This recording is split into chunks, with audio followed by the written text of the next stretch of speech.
Forgive me.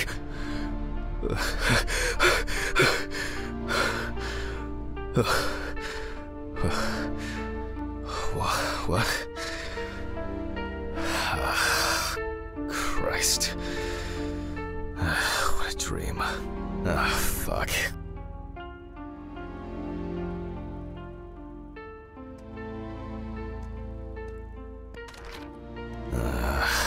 So much light everywhere.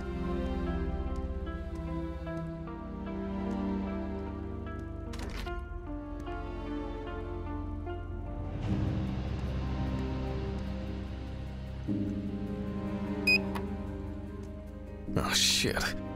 Almost left the door open.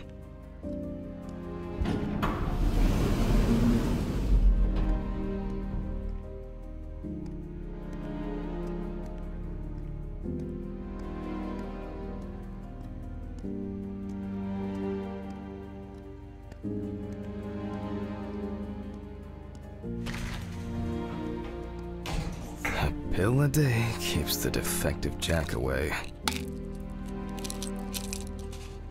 It's a shame these won't help with my hangover.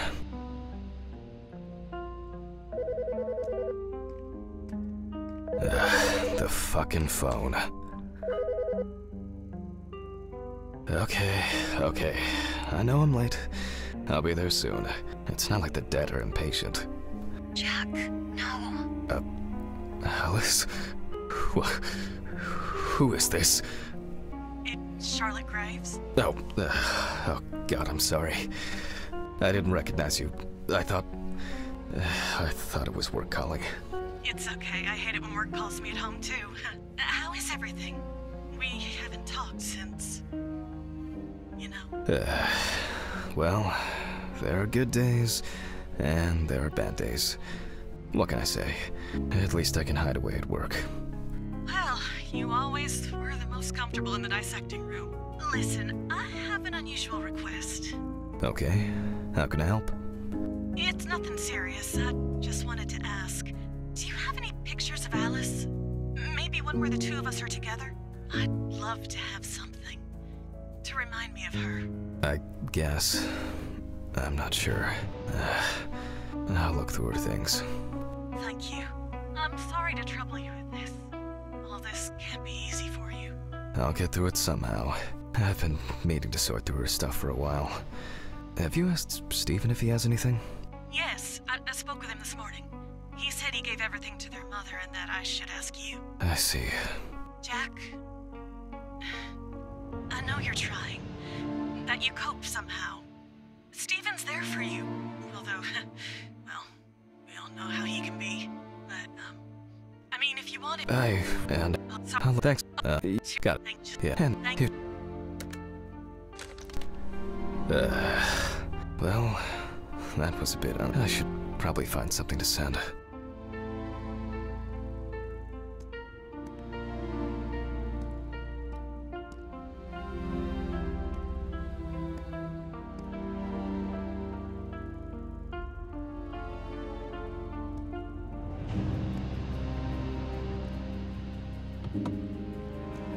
Alice and Charlotte in Amsterdam. It's hard to believe they've known each other for so long.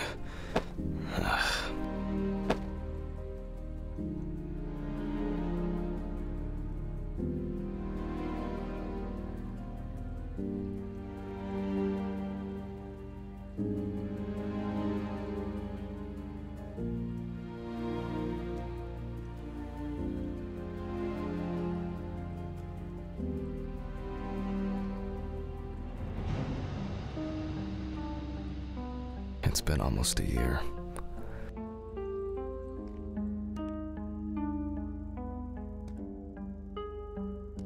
It would be better if Charlotte had this. It deserves to be on display and not hidden in a drawer. Okay, time to go to work. I'm seriously late.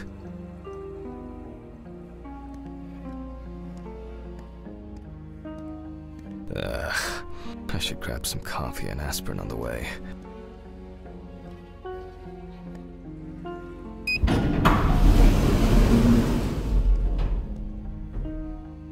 These fluorescent tubes are brutal.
I hope this helps, Charlotte.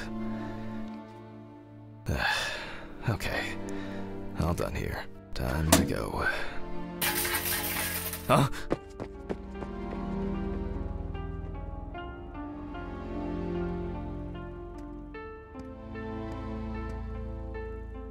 Damn. I forgot my jacket. Well. I'll brave it for tonight. Too bad.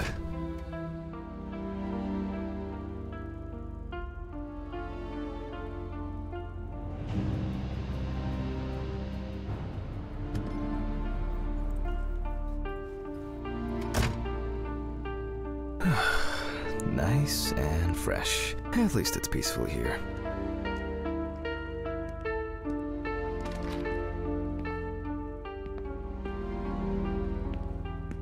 Good evening, Mr. Ridley. The timesheet, Hammond.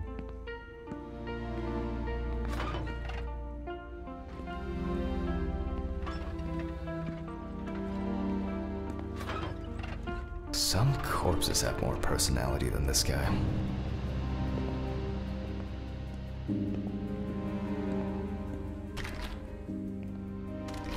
Christ.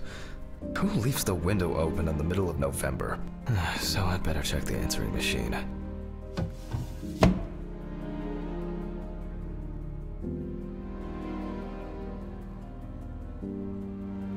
Hi, Jack. I dropped by a little early today. I left the body with Ridley in the corridor. He wasn't sitting in the locker then, so maybe he'll even throw him into the room. Well, how are you doing? Yeah, I mean, it's your first birthday without her, and... This, I still have a hangover, and you know me, I run to the John like the neighbor's fucking dog. You know, today I slipped on his fucking furball. Anyway, Charlotte, she asked if it's time to... That's par for the course. I wonder when this clown will learn to look under his feet.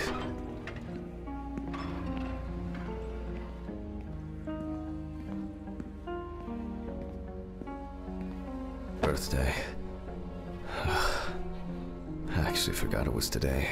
Alice baked me muffins like these. I always crave something. Okay, joke's over. Apron, gloves, and get to work.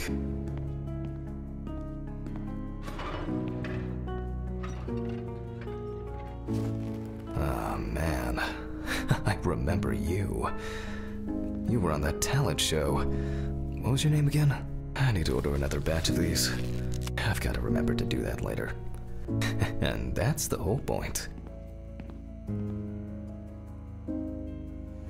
Steven laughs at me for recording everything.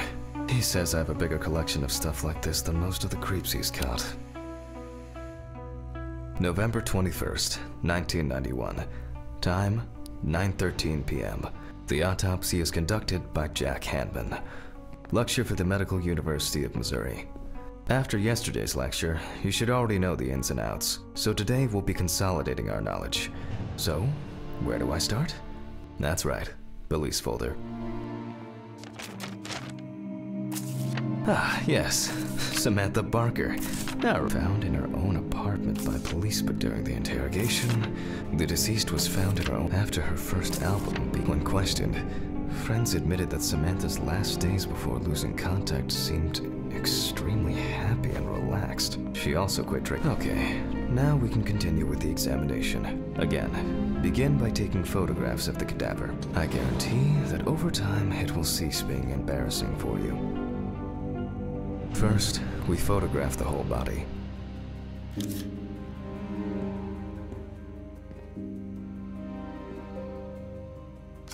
And now, any suspicious-looking marks or wounds.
Well, there's even more here.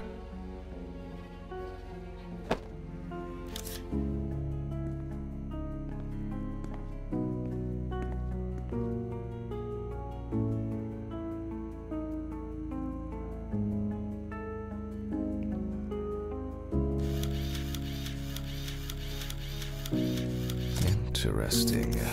Very uneven. We need to investigate this.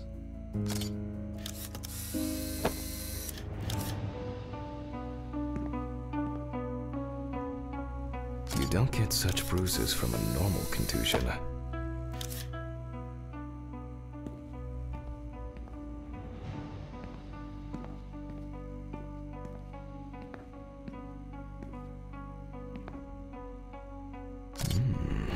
Yes, I've seen this many times. A few we will need to look into here.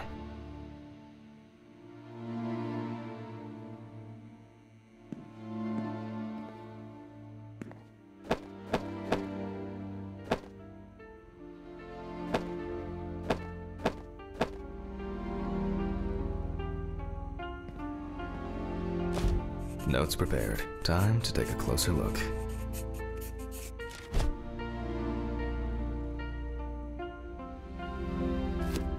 The number of bruises suggests that there may have been some kind of tussle.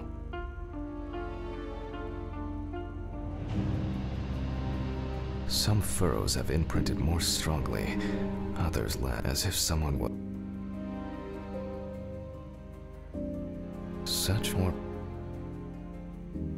And here, this...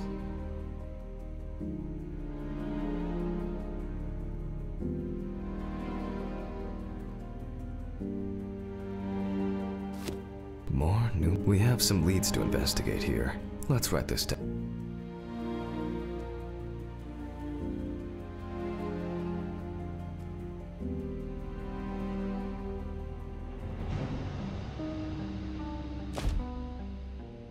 On the neck of the deceased, we can given the condition of the deceased. Although it's easier to have abrasions, currently it's difficult to say whether the bruises were the result of a beating or whether it could...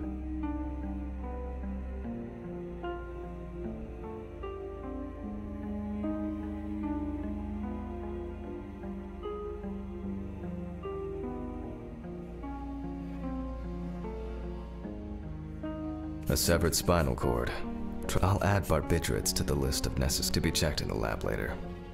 The examination with a UV lamp will dispel some doubts. Potential attackers. After examining the organs, we can easily verify whether there was internal bleeding or whether the deceased was suffering from something.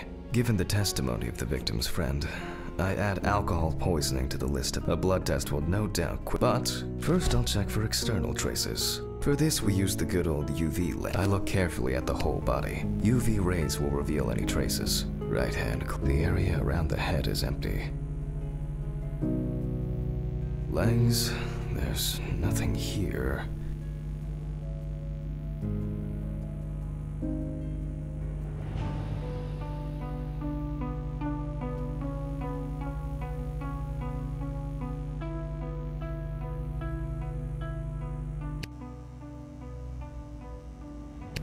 The left hand seems to be fine. No marks. Well, nothing to surprise us here. Now gently, we take the deceased by the hand, and we check for rigor mortis.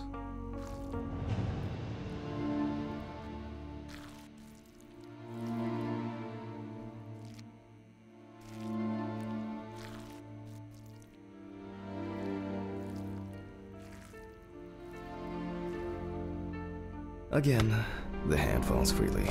After yesterday, you should know what this means. Since we don't have a definitive lead, we will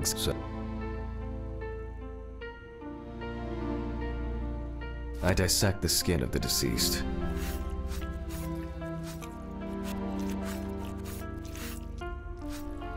And I proceed to deflect the skin flaps. Compared with yesterday's body, the deceased has only trace amounts of adipose tissue.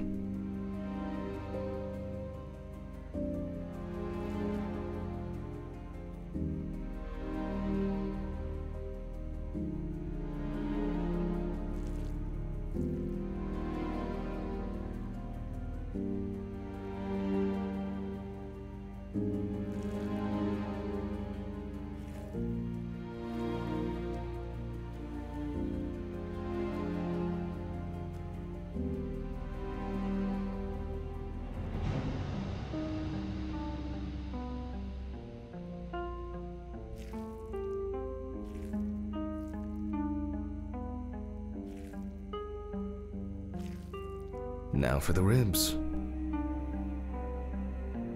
What do we have here? Or rather, what don't we have? There is certainly no sign of internal bleeding. Sometimes regarding bruising, it doesn't take much. My wife was constantly banging into furniture, walking into door frames. That's a wonder she never broke anything. Before I disembowel the deceased, I will take samples for toxicological tests to determine the alcohol content in the body. I just need my syringe. All done. I'll transfer these to the centrifuge. What was it? 15, 70, 10, 75?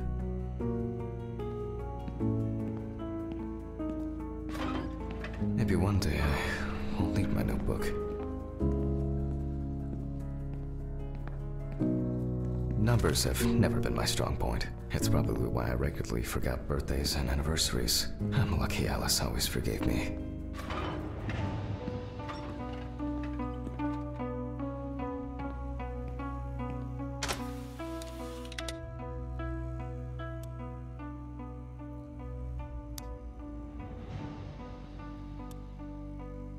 Gently does it with this old thing. Handle with kid gloves.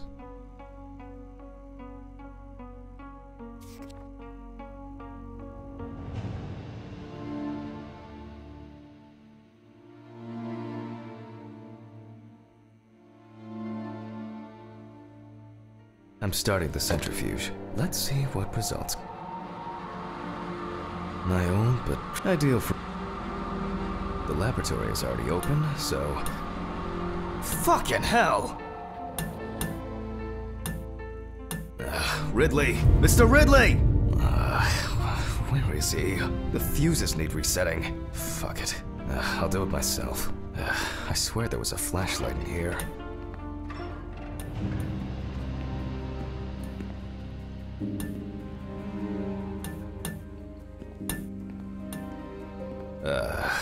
Whatever. I know where the switches are anyway.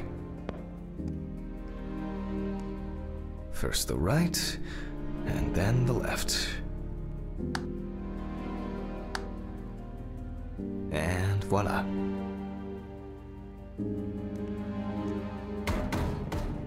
What?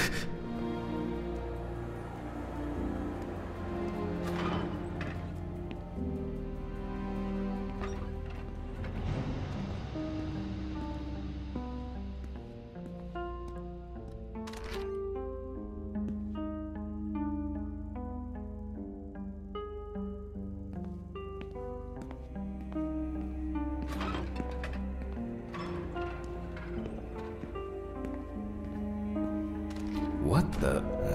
Oh, for fuck's sake. Can't I work in peace?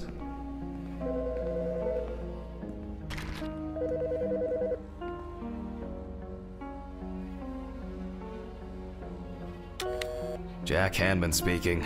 Easy, why so rude? Steve?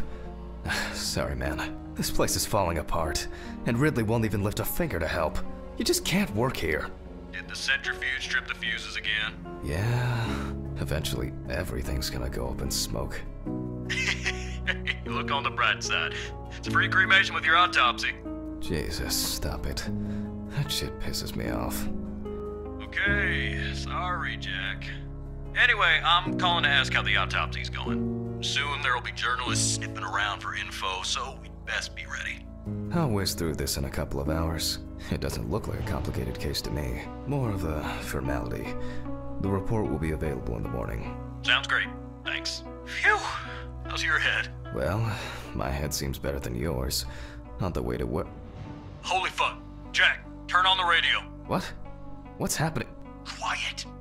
A 3-car police convoy was involved in an accident near Pete's Bay Bridge while transporting prisoners to Orleans Parish Prison.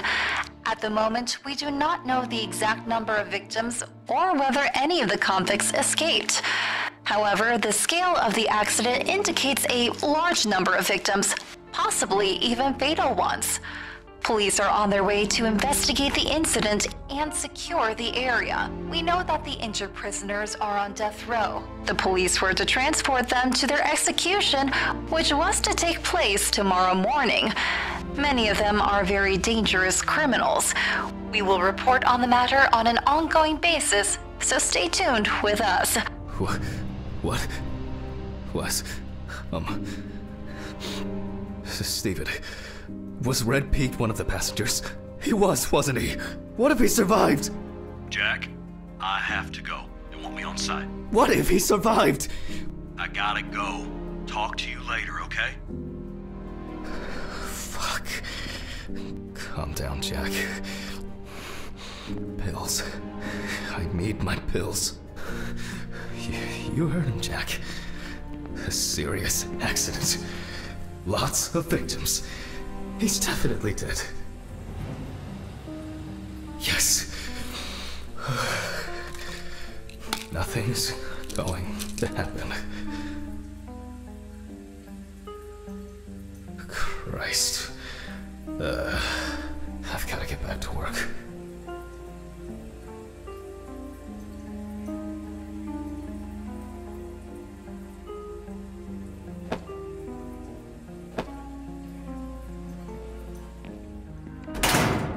What?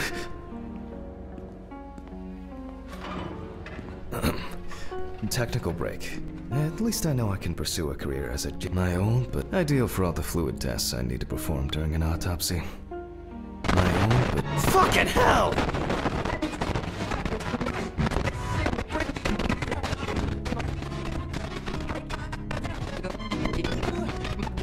Alright, let's see if we were able to get anything out of this piece of crap. And miraculously, yes. The samples did spin. I'll transfer them to the chromograph in the lab.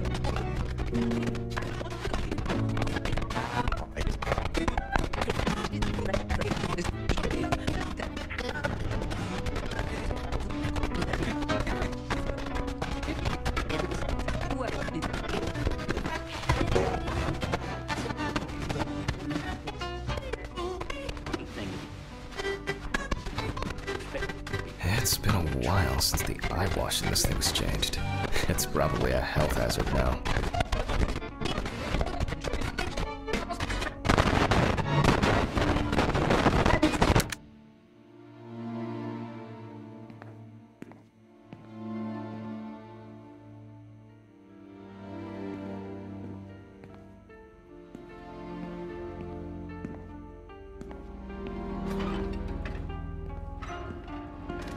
Alright, let's load this up. I placed the test tubes in the rack.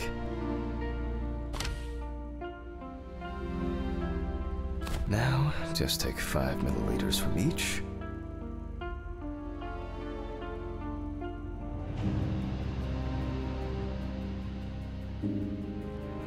Precisely.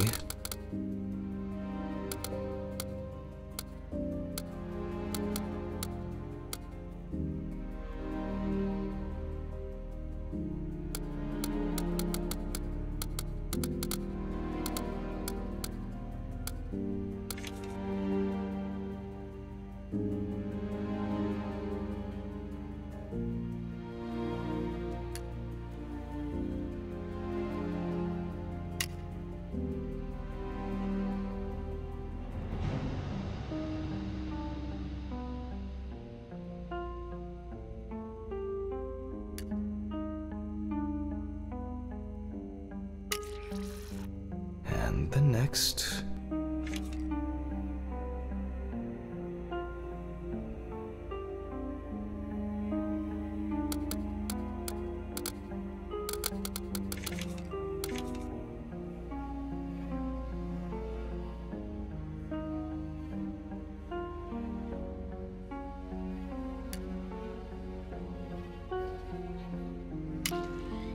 Five more.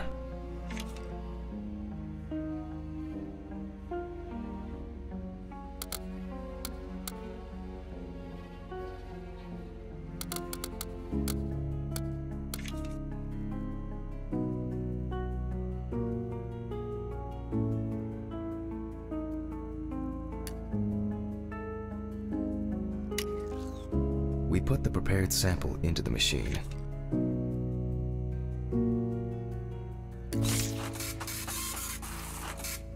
Let's see what we have here. The results indicate that the deceased did consume alcohol shortly before her death. However, this is not an amount that could cause poisoning leading to death. Just slight inebriation. I can return to the body and continue the rest of the examination. The chromatograph results show that we can eliminate alcohol poisoning from our list of potential causes of death. However, remember that alcohol can affect the functioning of the entire body. It disturbs the heart rhythm, accelerating its rate, and dilutes the blood, which may result in more severe bleeding in the event of an accident. Also remember that alcohol affects the metabolism of drugs in the liver, which I'll now look at. First, I'll take samples from the liver and the heart to test the concentration of barbiturates in the body.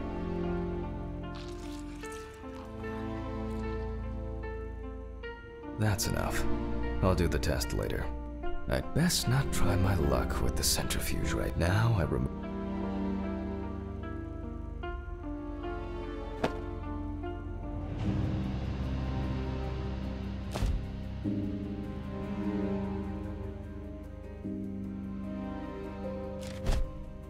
No lesions. However, it is slightly enlarged. Perhaps it's a slight inflammation. It may also be the... Let's check the weight.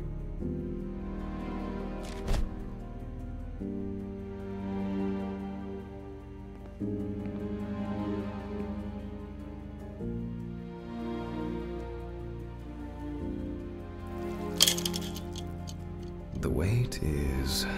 The liver is enlarged.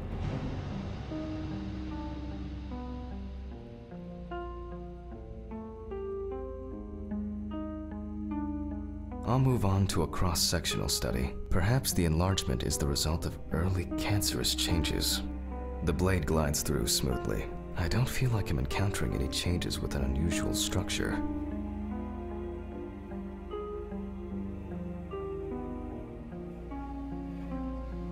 No steatosis or cirrhosis. The liver is basically healthy. We already know that the deceased didn't abuse alcohol. The question is what... I move on to the heart.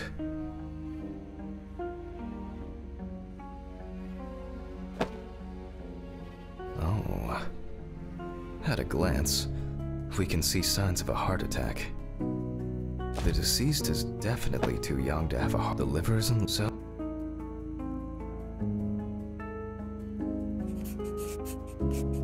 The last time I saw this kind of poisoning was a few years ago. I better check the data in my notebook. He was a middle-aged guy. He took his medication and forgot about it. So he took another pill. He forgot again and took another one. All right.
We close the centrifuge and pray that it doesn't trip anything again.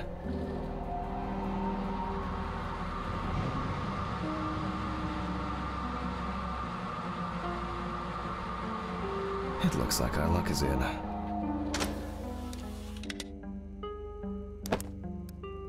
We can take the samples to the lab now. I wonder how she was able to get hold of these drugs.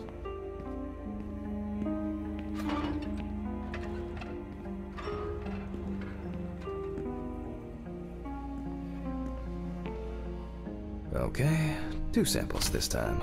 6 milliliters each.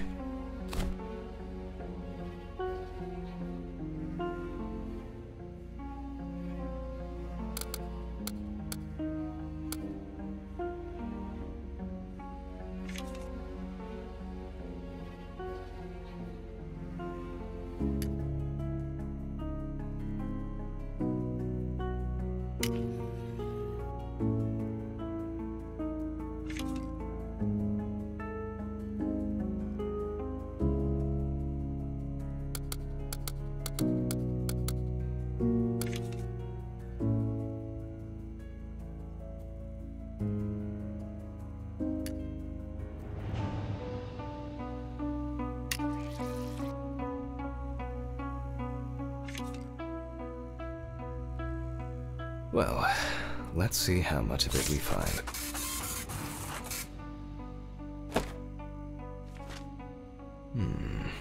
Nothing surprising. Looks like I'll have to check the contents of the deceased's stomach.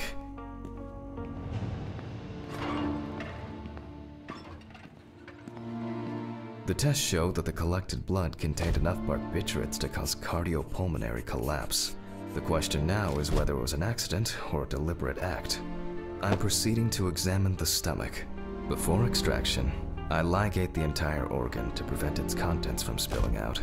Okay, I'm now cutting out the organ, which will move to the board for dissection. Normally, the stomach and intestines are full of surprises.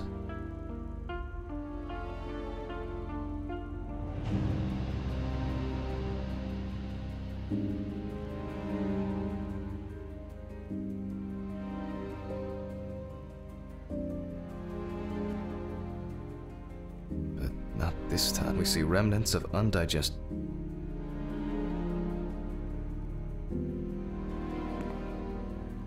Length and width normal. No obvious pathological changes. Undigested. The direct cause of we'll see how the deceased's intestine is normal. Lungs are normal. The deceased's trachea is normal. Complete patency. No food or fluid. Abdominal cap. We can check.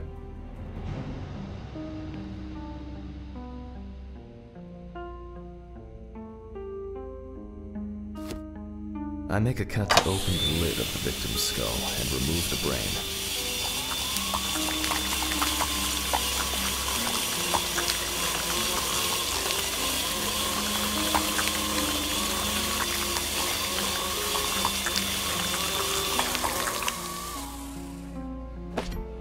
Brain is normal.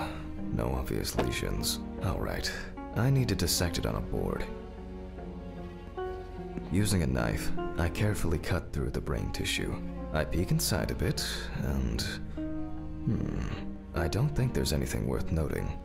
As expected, no discoloration. There is still the matter of the mark. It looks superficial. I need goggles and a saber saw. I think the goggles were in the desk drawer. Oh, they're out there. Alice...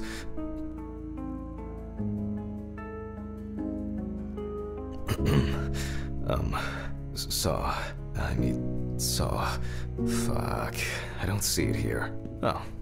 I know. I probably left it in the basement after its last cleaning.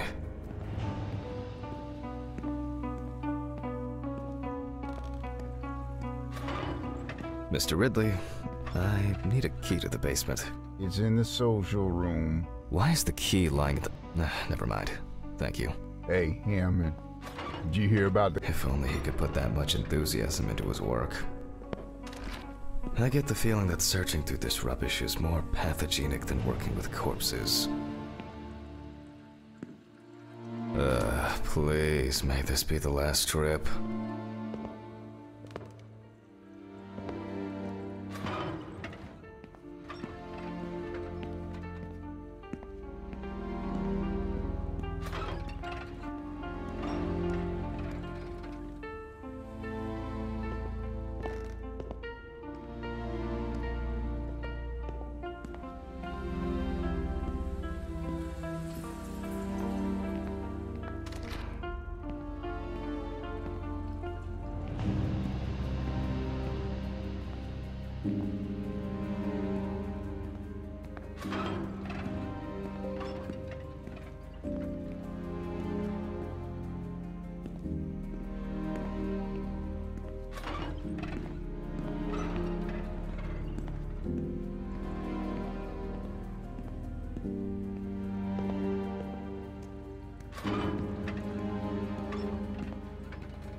Why did the prison convoy have to get into an accident? Jack, take a deep breath. Deep, pleasantly cool breath. You're nearly finished with the autopsy. Then you can go home and rest. I'll take the saw.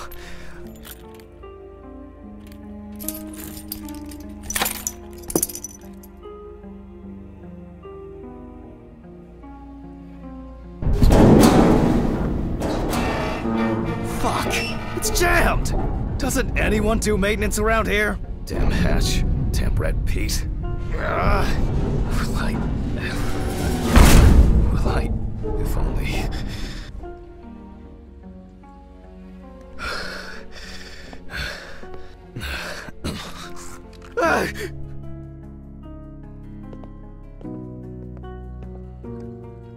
It would be easier if I put things away properly.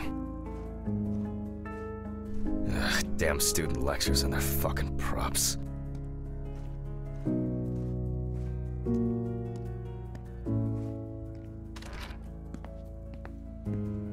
And like clockwork, he's already sleeping.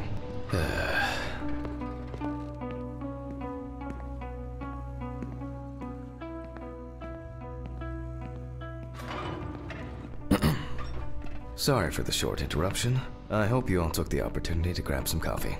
And now that I have everything I need, I'll move on to revealing the spinal cord.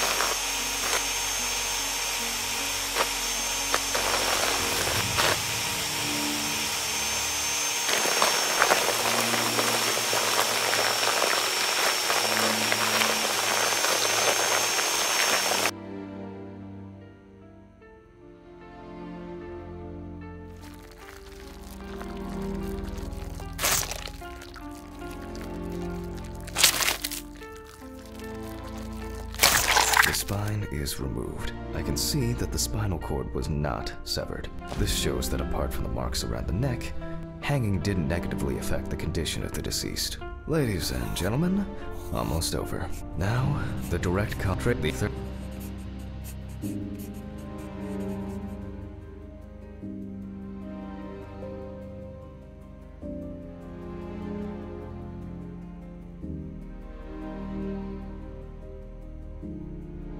Autograph, and we can start sewing.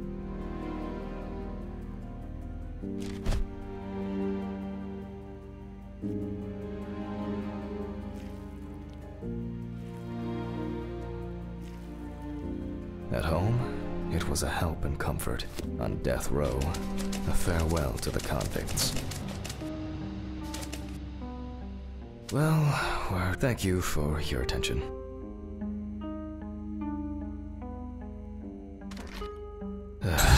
Tiring day. I can feel those hunger pains coming on. I guess I'll have to pick something up along the way. Gloves in the trash, leave the apron for cleaning. A nightcap will do me good. Good night, Mr. Ridley. The police will pick up the body and accompanying documentation in the morning. Sure. I guess there are actually two things in this world you can be certain of. Death and Ridley's reluctant attitude. Alright, maybe three things. My whiskey on the rocks when I get home.